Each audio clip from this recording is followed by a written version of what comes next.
രാവിലെ അപ്പവും ഞാനും വൈകിയാണ് ഫുഡ് കഴിച്ചത്. സാധാരണ ഒരു 8:30 9 മണിയൊക്കെ ആകുമ്പോൾ കഴിക്കുമെങ്കിലും ഇന്ന് കഴിച്ചപ്പോൾ 10 മണിയായി. അമ്മായിയാണെങ്കിൽ പുറത്തും പോയി. അമ്മായി പറഞ്ഞു, ഫ്രിഡ്ജിൽ ദോശമാവുണ്ട്, അത് ചുട്ട് രണ്ടുപേരും കൂടി കഴിച്ചോ എന്ന് പറഞ്ഞു. മീൻകറിയും ഇരിപ്പുണ്ട് തലേ ദിവസത്തേന്നും പറഞ്ഞു. ആയിക്കോട്ടെ, ദോശയും മീൻകറിയും കഴിക്കാമെന്ന് വിചാരിച്ചു. അങ്ങനെ ഞങ്ങൾ രണ്ടുപേരും കൂടെ അടുക്കളയിലോട്ട് ചെന്നു. ദോശമാവെടുത്തു, ദോശക്കല്ലിൽ പരത്തി. അമ്മായി ഒന്ന് ഫ്രിഡ്ജിൽ നിന്ന് എടുത്ത് പുറത്തൊന്നും വെക്കണ്ട, ഡയറക്റ്റ് അങ്ങോട്ട് ചുട്ടു എന്ന് പറഞ്ഞു. പൊങ്ങി കിട്ടും, നല്ലോണം പൊങ്ങുമെന്ന് പറഞ്ഞു. അതുപോലെ തന്നെ നന്നായിട്ട് പൊങ്ങിയിട്ടുണ്ട്, കണ്ടില്ലേ.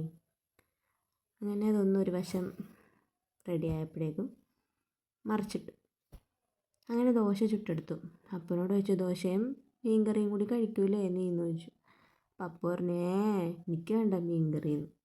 അപ്പോൾ ഞാൻ ചോദിച്ചു, പിന്നെന്താ ഉണ്ടാക്കും? ഫ്രിഡ്ജ് തുറന്ന് നോക്കിയപ്പോൾ ഉണ്ട് ഒരു കാമുറി തേങ്ങ.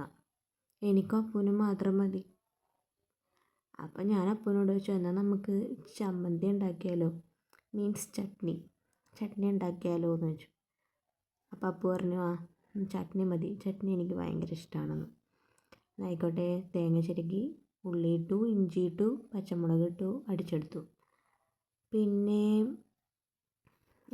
താളിക്കാൻ വേണ്ടി വെളിച്ചെണ്ണ ഒഴിച്ചു, കടുക് പൊട്ടിച്ചു, ഉള്ളിയും പച്ചമുളകും കറിവേപ്പിലയും ഇട്ടു. അത് മൂത്ത് വന്നപ്പോഴേക്കും അരച്ചു വച്ചിരിക്കുന്ന തേങ്ങയും ഇട്ടു, ഉപ്പ് നോക്കി.